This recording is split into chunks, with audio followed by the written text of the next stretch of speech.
My name is Marcus Chen, and for 18 years I've been the Chief Information Security Officer at Meridian Financial Group in Chicago. People call me methodical, some say obsessive, but in cybersecurity, those traits keep companies alive and hackers frustrated. Every morning at 6:47 a.m., I arrive at our 42nd floor offices. The first thing I do isn't check emails or grab coffee, I review the overnight security logs from our intrusion detection systems. 3 monitors display real-time network traffic, authentication attempts, and data access patterns. Most people see scrolling numbers and charts. I see stories, intentions, and potential threats. The system I built over nearly 2 decades is like a digital fortress.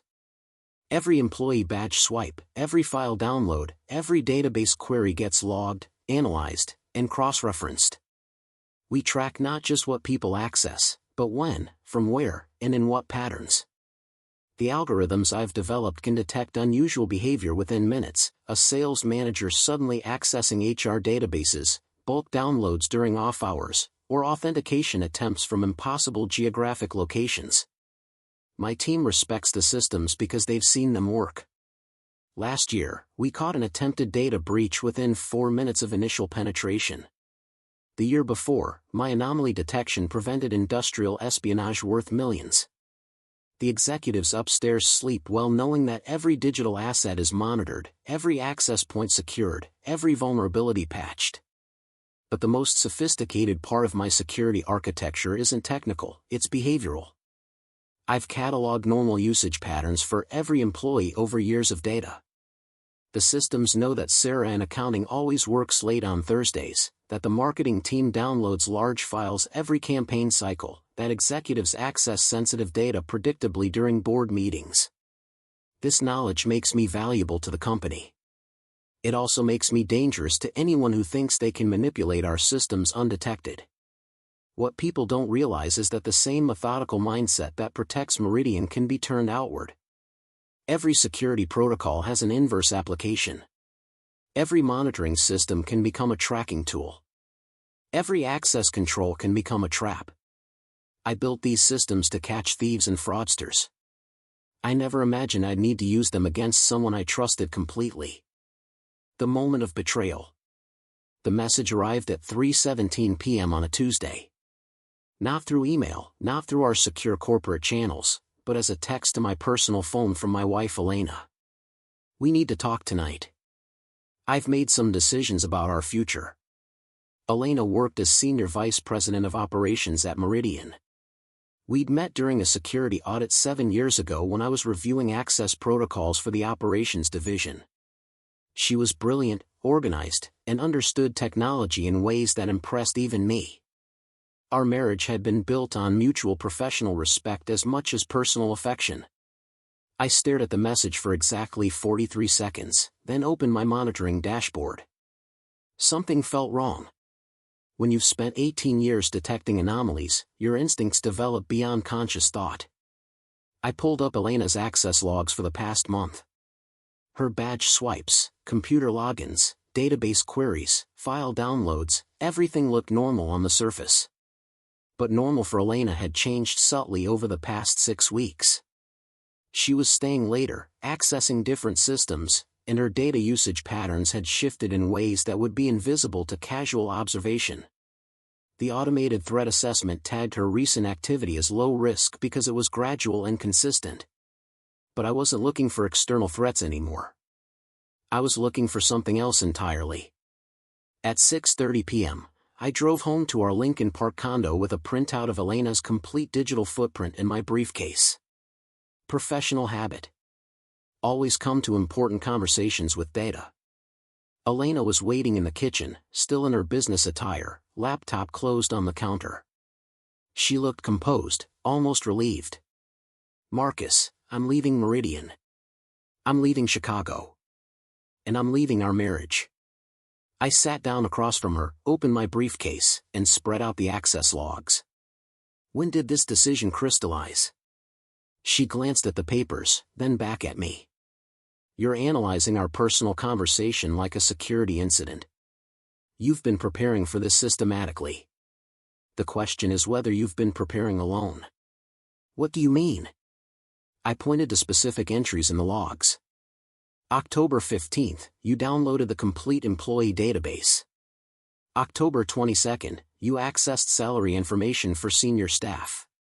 November 3rd, you copied client contact lists. November 10th, you exported financial projections that aren't part of your operational responsibilities. Elena's composed expression flickered. That's routine research. For someone planning to start a competing firm, yes. The question is who you're starting it with. The silence stretched for nearly a minute. When Elena spoke again, her voice was different, harder, more calculating. I've been offered a partnership opportunity. Someone who appreciates my operational expertise more than Meridian does. Someone with enough capital to poach senior staff and steal client relationships. Someone who needed inside information to make their approach viable. You're paranoid, Marcus. I closed the files and looked directly at her. I'm thorough. There's a difference. That night, Elena packed 2 suitcases and left for what she called a consulting opportunity in Boston. She kissed my cheek goodbye like we were colleagues ending a business meeting. After she left, I returned to my computer and began a deeper analysis. If Elena was involved in corporate espionage, the security systems I'd built would find the evidence. If she was planning to damage Meridian, those same systems would protect the company. And if she thought she could outsmart the architect of the security infrastructure she'd been circumventing, she was about to learn exactly how wrong she was. Discovering the scale. The next morning, I implemented what I called a forensic audit of Elena's digital activities. Not officially, this was personal research using tools that existed within my authority as Chief Information Security Officer. Every keystroke Elena had made on company systems over the past 3 months was still cached in our security databases. Every file she'd accessed, every email she'd sent, every database query she'd executed, all preserved in the name of corporate security. What I discovered was far worse than a simple departure. Elena hadn't just downloaded employee data. She'd systematically mapped our entire organizational structure, identified key personnel in each department, and documented their compensation levels, project assignments, and performance metrics. This wasn't casual curiosity. This was industrial intelligence gathering. The financial projections she'd accessed included our client acquisition costs, profit margins by sector, and strategic planning documents that outline Meridian's expansion targets for the next 5 years. Exactly the kind of information a competitor would need to undercut our bids and steal market share. But the most damaging discovery came when I cross-referenced Elena's activities with external data.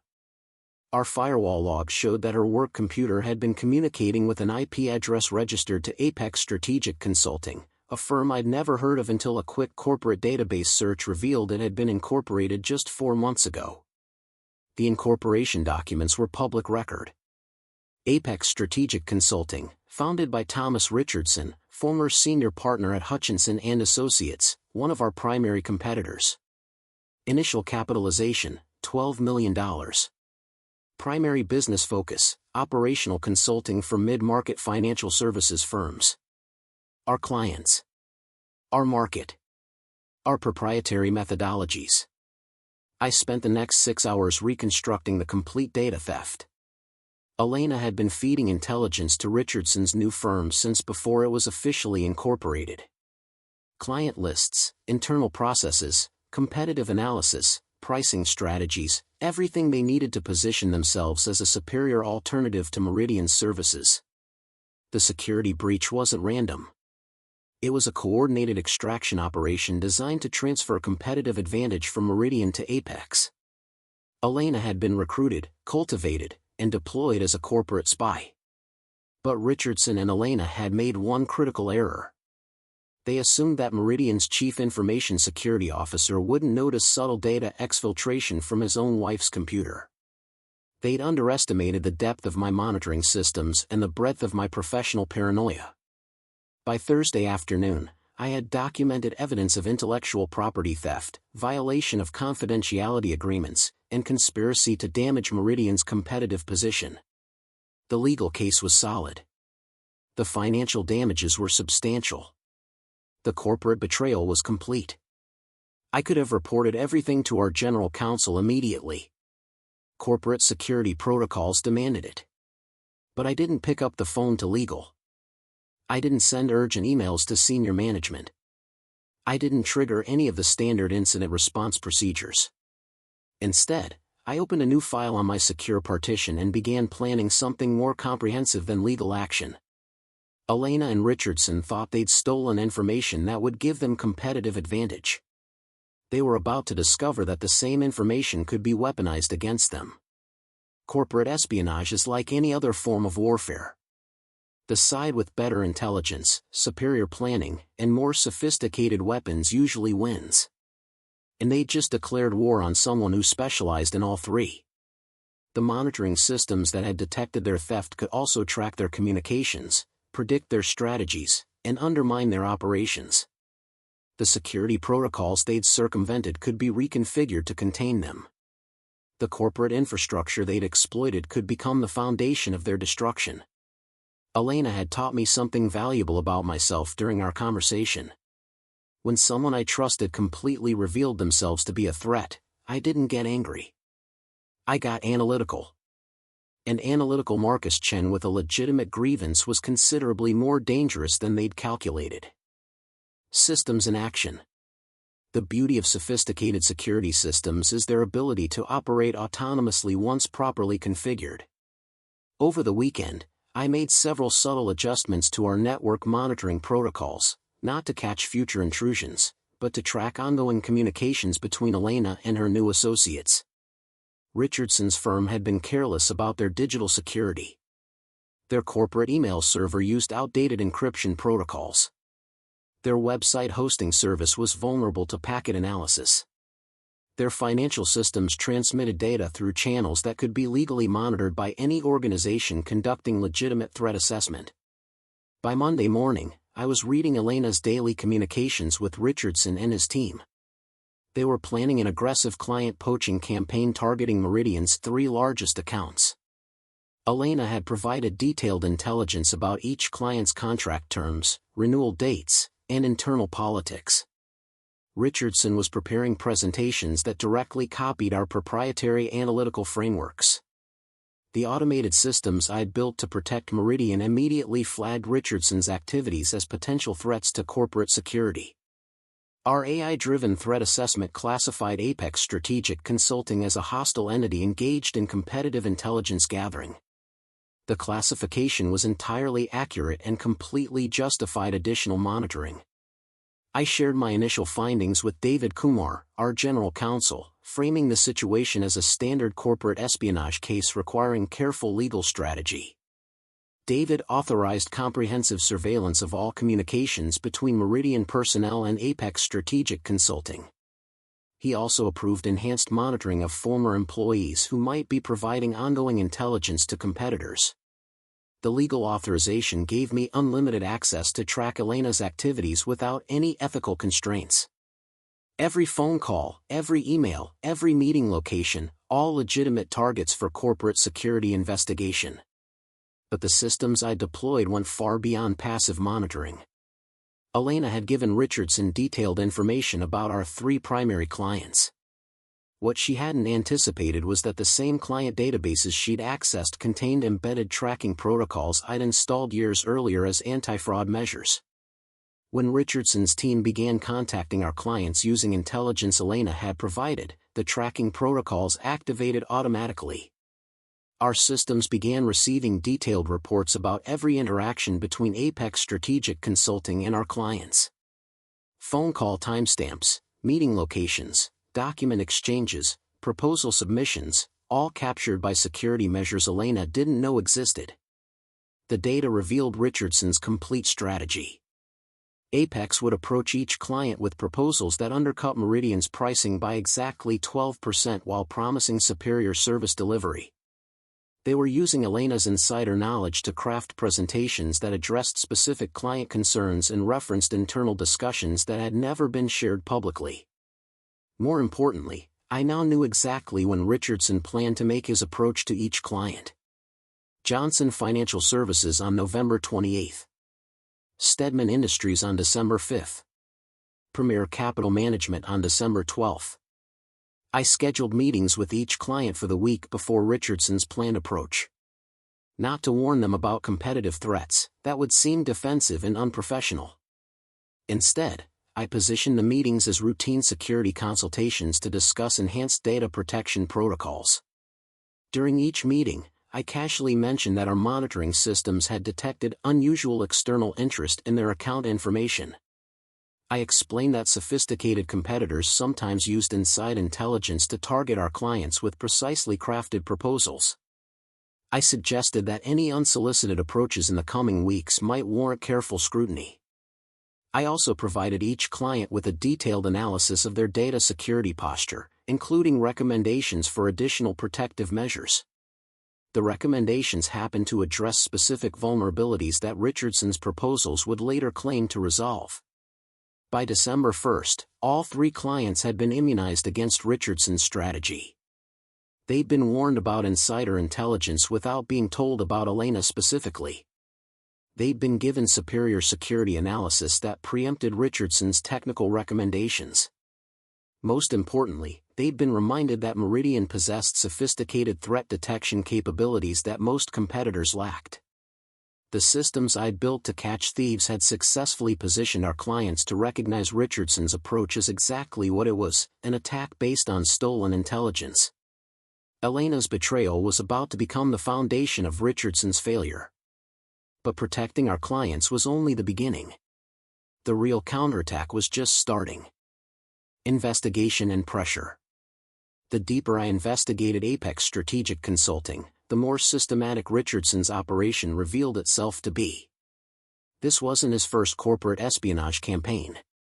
Financial records showed that Richardson had launched 3 similar ventures over the past decade, each targeting a different sector, each following the same pattern of insider recruitment and intelligence theft.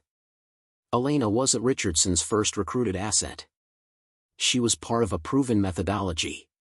Corporate database searches revealed that Richardson had previously founded Delta Management Solutions in 2019, Pinnacle Advisory Group in 2016, and Strategic Business Partners in 2013.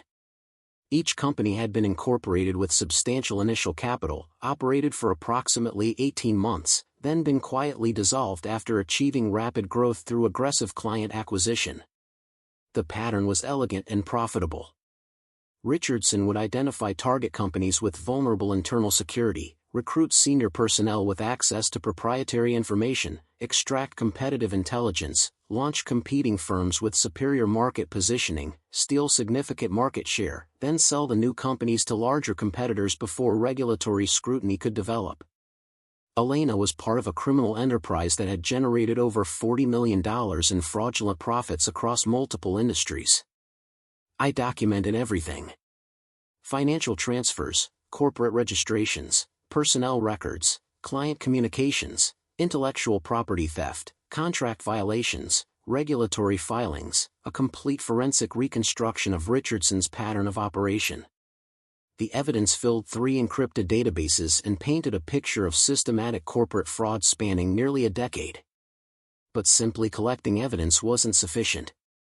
Richardson's previous operations had succeeded because his targets hadn't detected the intelligence theft until after significant damage was done.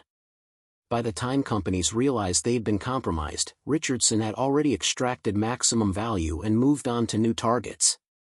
This time would be different. This time, Richardson was attacking someone who specialized in real-time threat detection and automated response systems. I began implementing what I privately called active countermeasures.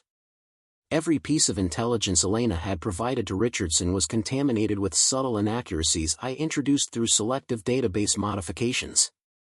Client preferences, market analyses, competitive positioning, financial projections, all slightly but significantly wrong. Richardson's team was making strategic decisions based on intelligence that would lead them directly into market failures, client rejections, and operational disasters. They thought they had superior information. They actually had sophisticated disinformation designed to sabotage their competitive efforts.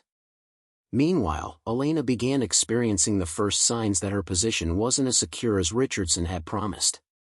Our employee termination protocols had classified her departure as voluntary resignation with potential security concerns, which triggered automatic reference checks with federal employment databases. Any background investigation would flag her as a potential security risk. Richardson had promised Elena a senior partnership role, but partnership agreements require clean legal backgrounds. Elena's increasing profile as a potential corporate espionage suspect was making her a liability rather than an asset. By the third week of December, Apex Strategic Consulting's client acquisition campaign was failing systematically. Johnson Financial Services had terminated all communications after Richardson's team demonstrated what Johnson's CEO described as suspicious familiarity with confidential internal processes. Stedman Industries had filed a formal complaint with the Better Business Bureau alleging aggressive solicitation based on proprietary information. Premier Capital Management had reported Richardson's approach to federal regulators as potential industrial espionage.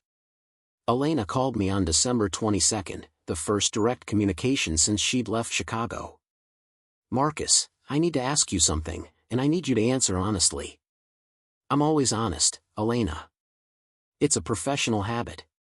Richardson's firm is having problems with client acquisition. Some of the intelligence I provided seems to have been inaccurate. Did you alter any databases after I left?" I considered my response for exactly 7 seconds. "Elena, I made no changes to any databases that would affect the accuracy of information you accessed during your employment at Meridian. Every piece of data you downloaded was completely accurate at the time you downloaded it." Technically true. The modifications had been made to current databases, not historical records. Elena had accessed accurate information. She just hadn't anticipated that the information might become strategically inaccurate after her departure. Richardson thinks someone at Meridian is sabotaging his client outreach.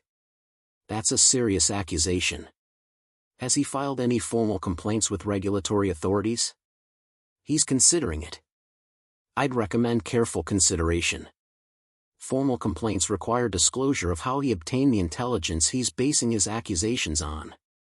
That might raise questions about corporate espionage, theft of proprietary information, and violation of confidentiality agreements. Elena was quiet for nearly 30 seconds. When she spoke again, her voice had lost its earlier confidence. "Marcus, if someone hypothetically needed to resolve a situation involving potential intellectual property issues, what would you recommend?" Hypothetically? Complete disclosure, immediate cessation of potentially harmful activities, and full cooperation with any investigation. Corporate espionage is a federal crime, Elena. The penalties are severe, and the evidence trails are permanent. She hung up without saying goodbye. Conflict escalation. Richardson's desperation became apparent when he made the mistake of directly contacting Meridian's board of directors on January 3. His formal complaint alleged that Meridian was engaging in anti-competitive practices, interfering with legitimate business development, and possibly violating federal trade regulations. The complaint was a strategic error that revealed the depth of his intelligence operation while providing no actionable legal grounds for intervention. Worse, it forced Richardson to disclose how he'd obtained the detailed client information that formed the basis of his accusations.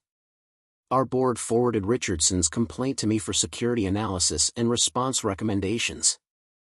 I spent 3 days preparing what I called a comprehensive threat assessment that documented every aspect of Richardson's operation, Elena's role in the intelligence theft, and the systematic nature of their corporate espionage campaign. The 47-page report included forensic analysis of database access logs, communication intercepts, financial transaction patterns, and comparative analysis with Richardson's previous operations.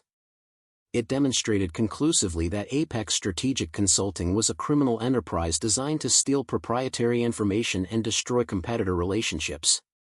But the most devastating section of the report was the evidence that Richardson's complaint itself contained information that could only have been obtained through illegal access to Meridian's internal systems. Richardson had referenced client contract terms, internal strategic discussions, and proprietary analytical methodologies that were never shared publicly. David Kumar presented the report to federal prosecutors on January 8, accompanied by a formal criminal complaint alleging corporate espionage, theft of trade secrets, wire fraud, and conspiracy to damage Meridian's competitive position. The federal investigation began immediately. FBI agents conducted interviews with Elena, Richardson, and 3 other Apex Strategic Consulting employees within 48 hours of receiving our complaint. The investigation scope included financial records, communication intercepts, and forensic analysis of computer systems belonging to all suspects.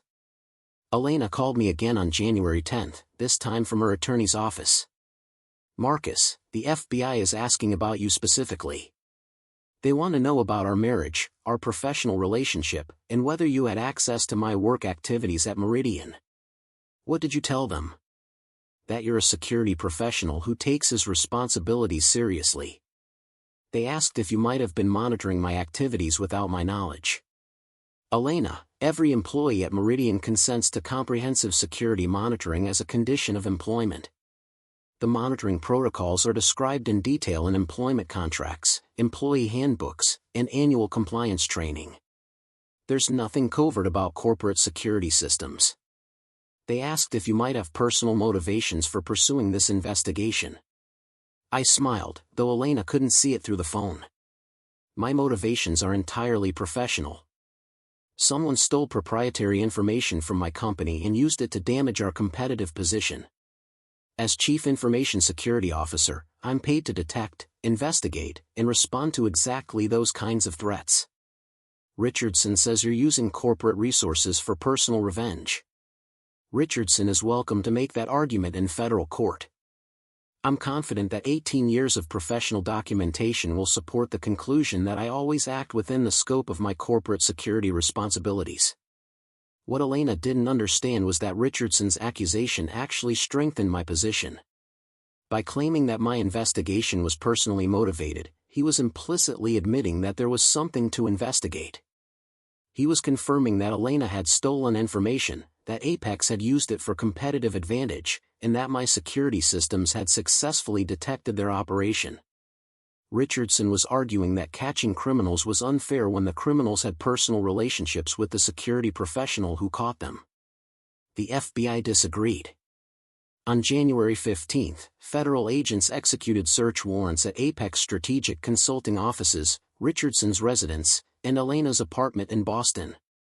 They seized computers, financial records, client files, and communication devices belonging to everyone associated with the intelligence theft operation. Elena called me that evening from a hotel room, her voice barely controlled. "Marcus, they took everything. My computer, my phone, my files, even my personal financial records. Richardson's attorney says they have enough evidence to file federal charges." "Elena, you stole proprietary information from a financial services company and sold it to a competitor. That's a federal crime regardless of our personal relationship. The evidence exists because the crimes occurred, not because I investigated them. Richardson says you set us up. That you fed me false information to make our client approaches fail. I protected our clients from competitors who were using stolen intelligence to attack their accounts. That's exactly what a security professional should do when facing corporate espionage. So you admit you sabotaged our business development? I prevented corporate thieves from profiting from stolen information. If Richardson wants to characterize that as sabotage, he's welcome to explain his position to federal prosecutors."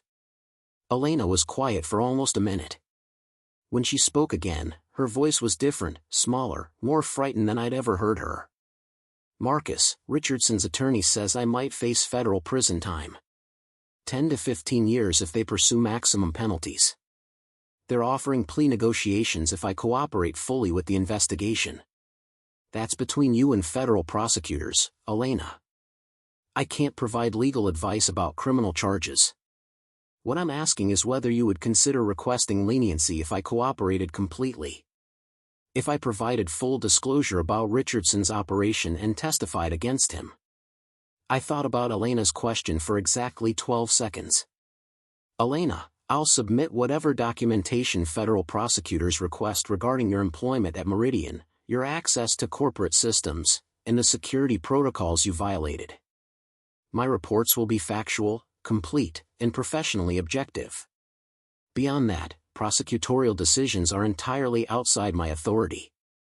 She hung up without responding. Climax. Federal prosecutors filed formal charges on February 2nd. Elena faced 4 counts of corporate espionage, 3 counts of theft of trade secrets, and 2 counts of conspiracy to commit wire fraud. Richardson faced 12 additional counts including racketeering charges related to his pattern of similar operations across multiple companies. The prosecution's case was methodical and devastating. They had Elena's complete digital footprint, showing systematic extraction of proprietary information over a 3-month period. They had Richardson's financial records, proving that Apex Strategic Consulting had been funded specifically to exploit stolen intelligence. They had communication intercepts documenting the coordination between Elena and Richardson's team. Most importantly, they had the automated evidence trails my security systems had collected, detailed logs showing exactly how the stolen information had been used to target Meridian's clients and undermine our competitive position. Elena's attorney negotiated a plea agreement. In exchange for full cooperation and testimony against Richardson, she would receive a reduced sentence of 18 months in federal prison followed by 3 years of supervised probation. She would also pay restitution to Meridian totaling $840,000, the estimated value of the proprietary information she had stolen. Richardson chose to fight the charges. His defense strategy was to claim that Elena had been acting independently, that Apex Strategic Consulting was a legitimate business unfairly targeted by an ex-husband with access to sophisticated surveillance technology. The strategy failed because my testimony demonstrated that Richardson's operation was part of a documented pattern spanning nearly a decade. I presented detailed analysis showing how Richardson had used identical methods to target companies in 3 previous industries, how he had recruited inside sources to steal proprietary information, and how he had systematically converted stolen intelligence into fraudulent profits. The jury deliberated for 6 hours before returning guilty verdicts on all charges. Richardson received a sentence of 12 years in federal prison and was ordered to pay restitution totaling $14.7 million to all companies he had defrauded. Apex Strategic Consulting was dissolved by court order. Richardson's assets were seized to pay restitution and penalties. Elena's partnership agreement was voided, and she forfeited all financial interests in the criminal enterprise. But the most satisfying moment came during my final testimony, when Richardson's attorney made one last attempt to discredit my investigation. "Mr. Chen, isn't it true that you used corporate security systems to conduct personal surveillance of your ex-wife?" "No, that's incorrect. I used corporate security systems to investigate unauthorized access to proprietary information. The fact that the perpetrator was my ex-wife is irrelevant to the professional nature of the investigation." "But you admit that personal motivations influenced your decision to pursue this case?" "My personal motivation was discovering that someone I trusted had betrayed that trust by stealing from my company. My professional obligation was to investigate and stop the theft. The intersection of personal and professional concerns doesn't invalidate the evidence or the criminal activity. Mr. Chen, do you believe your ex-wife deserves the prison sentence she received?" I looked directly at Elena, who was sitting in the gallery. She met my eyes for exactly 3 seconds before looking away. "I believe that corporate espionage is a serious crime that damages companies, destroys careers, and undermines economic competition. Elena chose to commit those crimes knowing the potential consequences. The sentence reflects the severity of her choices and the harm caused by her actions." The hearing concluded with Elena being led away in handcuffs. Richardson was sentenced immediately afterward. Both would begin serving their federal prison terms within 30 days. After the hearing, I walked out of the courthouse directly to my car. No press conferences, no statements, no emotional reactions. Just drove back to Meridian and returned to work protecting corporate systems from threats both external and internal. Resolution. 6 months after the sentencing, Meridian's board of directors offered me the position of Chief Technology Officer, a significant promotion that included oversight of all corporate security, information systems, and digital infrastructure. The offer came with a 40% salary increase and complete autonomy over technology policies. I accepted the position but requested one modification to my employment contract. I wanted explicit authority to conduct proactive threat assessment of all personnel with access to sensitive information, including comprehensive monitoring of digital activities and behavioral analysis. The board approved the modification unanimously. My enhanced security protocols have since detected 3 additional attempts at corporate espionage, 2 cases of employee fraud, and 1 instance of attempted industrial sabotage. Each case was resolved before significant damage occurred. Each perpetrator faced appropriate legal consequences. Elena was released from federal prison after serving 14 months of her sentence. She moved to Seattle and found employment as a data analyst at a small consulting firm specializing in regulatory compliance. Her federal conviction prevents her from working in financial services or holding any position that requires security clearance. Richardson remains in federal prison. His earliest possible release date is 2034, assuming good behavior and successful completion of rehabilitation programs. The restitution orders against him ensure that any future earnings will be garnished until all debts are satisfied. I moved to a larger apartment overlooking Lake Michigan. The view is excellent, and the building's security systems are sophisticated enough to meet my professional standards. I work longer hours now, but the work is more satisfying. Protecting an organization that trusts your judgment completely is considerably more rewarding than protecting one that doesn't understand the scope of potential threats. People occasionally ask me whether I feel guilty about Elena's imprisonment, whether I regret the destruction of Richardson's criminal enterprise, whether I worry that my investigative methods were too aggressive or personally motivated. The questions miss the fundamental point. Elena chose to steal proprietary information and sell it to competitors. Richardson chose to build a criminal enterprise based on corporate espionage. My security systems simply detected their crimes and preserved the evidence needed for prosecution. The methodology was professional. The evidence was overwhelming. The legal process was appropriate. The sentences reflected the severity of their criminal activities. I didn't destroy Elena's career or Richardson's business. They destroyed themselves by choosing to commit federal crimes against an organization protected by sophisticated security systems operated by someone who understands both the technical capabilities and legal limitations of corporate threat detection. My security systems continue to operate 24 hours a day, monitoring all digital activities, analyzing behavioral patterns, and detecting anomalies that might indicate unauthorized access or malicious intent. The systems are more advanced now, more comprehensive, more effective at identifying threats before they can cause significant damage. Corporate security is about protecting valuable assets from people who want to steal them. Personal security is about protecting yourself from people who want to harm you. Professional security combines both priorities into systematic methodologies that prevent crimes rather than simply punishing them after they occur. Elena and Richardson learned that the same person can be a loving spouse, a trusted colleague, and an absolutely ruthless opponent when circumstances require it. They learned that professional competence can be weaponized when professional trust is violated. Most importantly, they learned that stealing from someone who specializes in catching thieves is a fundamental strategic error with permanent consequences. The systems I built to protect Meridian from external threats work equally well against internal ones. Justice through expertise isn't revenge. It's simply the logical application of professional capabilities to eliminate threats and prevent future criminal activity. That's a lesson worth teaching.